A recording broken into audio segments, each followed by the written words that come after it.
mewawancarai salah satu narasumber yang bekerja di PT Tamesti Paliksa Sejahtera ini untuk memenuhi tugas perilaku organisasi yang dosen penumpangnya yaitu Bapak Sirajudin Omsa. Baiklah, tanpa berlama-lama, mari kita ke videonya. Selamat siang kakak. Perkenalkan, nama saya Erwin Masule dan rekan-rekan saya Salmina dari Muhammad Rafiq. Kami mengucapkan banyak terima kasih untuk kakak yang sudah berkenan waktu dan kesempatannya sehingga memperkenalkan kami untuk hadir di tempat ini. Baiklah, untuk memulainya saya persilakan kepada kakak untuk memperkenalkan nama, jabatan, dan gambaran singkat mengenai PT Tamesti Paliksa Sejahtera. Oke, baiklah. Sebelumnya saya ucapkan terima kasih dan selamat siang. Mohon maaf sebelumnya, yang seharusnya menerima adik-adik di sini yaitu adik saya, tapi berhubung adik saya lagi berhalangan hadir, maka saya diarahkan untuk menerima kedatangan adik-adik ini dari kampus Politeknik Negeri Ujung Pandang Makassar. Oke, untuk mengenai gambaran singkat mengenai perusahaan kami itu PT Tamesti Paliksa Sejahtera itu adalah perusahaan yang bergerak dalam bidang layanan outsourcing untuk tenaga kerja. Jadi penyaluran untuk tenaga kerja itu melalui kami. Jadi disalurkan lagi ke perusahaan-perusahaan lain. Baik, dengan Kak Salim, pada kesempatan ini kami akan melakukan wawancara untuk tugas mata kuliah perilaku organisasi. Untuk menghargai waktu, kami langsung masuk ke pertanyaan pertama. Pertanyaan pertamanya, apa kebijakan perusahaan yang mendukung keragaman dalam perusahaan ini?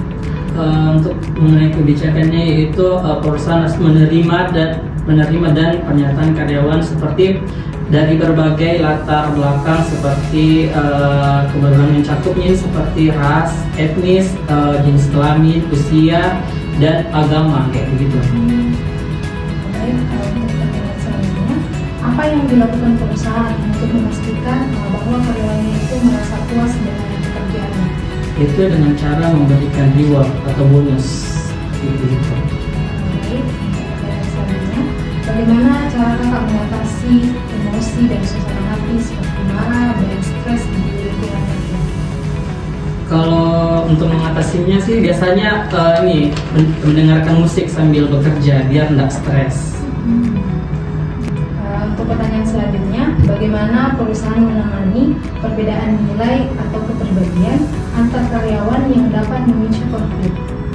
Itu dengan cara memberikan pekerjaan sesuai dengan kemampuan mereka masing-masing dan memberikan reward sesuai dengan porsinya biar tidak ada terjadi perbedaan di antara karyawan satu dengan karyawan yang lainnya, seperti itu sih. Baik, untuk pertanyaan selanjutnya, bagaimana kakak mengatasi perbedaan pandangan saat membuat keputusan dengan tim? Untuk mengatasi perbedaan pandangan saat membuat keputusan dengan tim itu pada saat berdiskusi kita harus menghargai pandangan orang lain, terus kemudian kita harus mendengarkannya dengan baik secara seksama. Terus pada saat berkomunikasi kita harus tetap tenang, ya seperti itu. Baik, untuk pertanyaan selanjutnya, apa yang perusahaan lakukan untuk memotivasi karyawan agar tetap produktif dan terlibat dalam pekerjaan?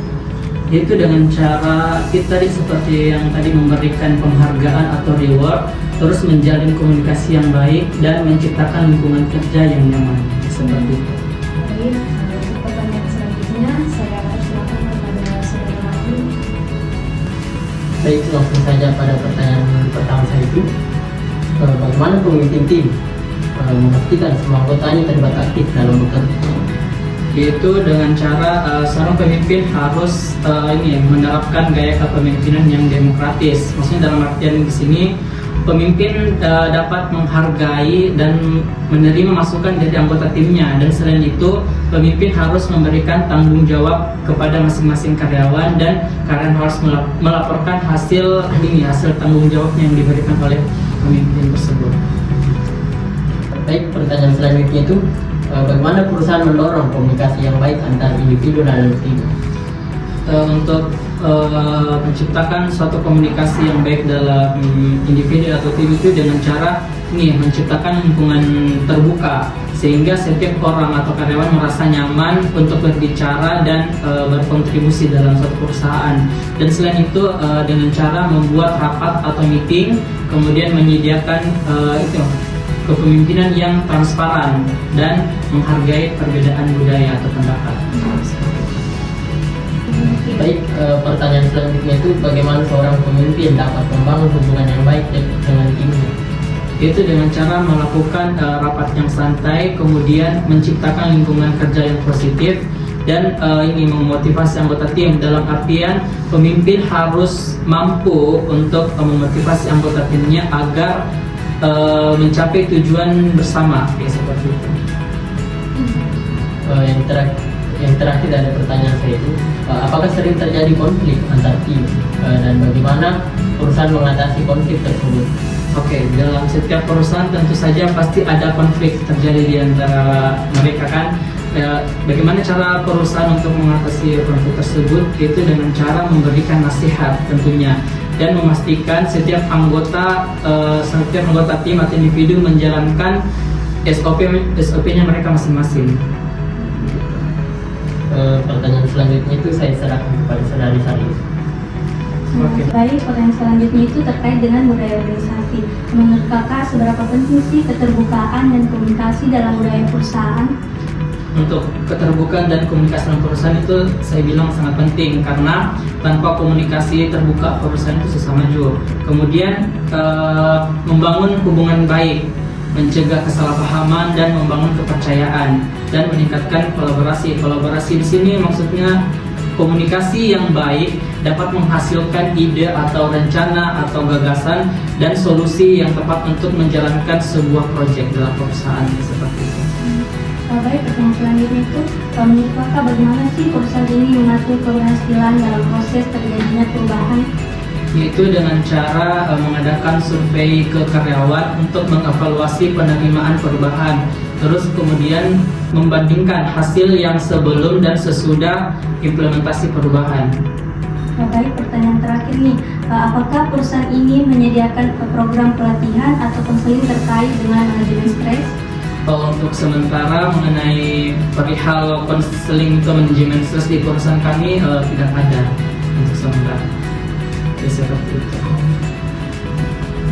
Baik, kepada kakak Sandrine kami mengucapkan terima kasih banyak untuk waktu dan kesempatannya untuk berbagi pengalaman dan pengetahuan yang sangat berharga bagi kami. Kami sangat menghargai keterbukaan dan jawaban yang telah diberikan. Semoga wawancara ini dapat berkontribusi positif bagi kami dan dapat pengembangan perusahaan ke depannya. Semoga sukses selalu dalam menjalankan tugas dan tanggung jawabnya di PT Tamesti Pariksa Sejahtera ini. Terima kasih dan selamat siang. Oke, terima kasih ya. Terima kasih.